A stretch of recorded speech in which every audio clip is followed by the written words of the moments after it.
Sorry about that, stopped recording for a second.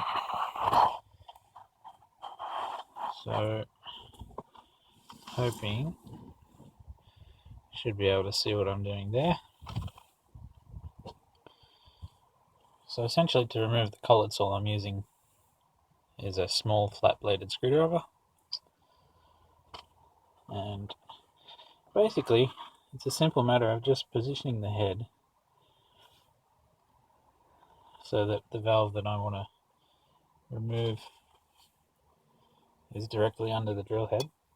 I slide my little collar in.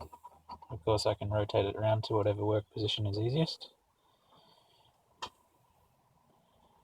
I'll line it up nice and square so I'm not pushing down into the camshaft bearing journal or anything like that. And you can see that that collar is just big enough there to sit on the spring retainer.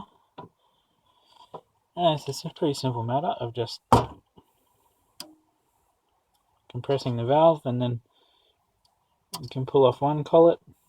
It's good to have a magnetic screwdriver for this.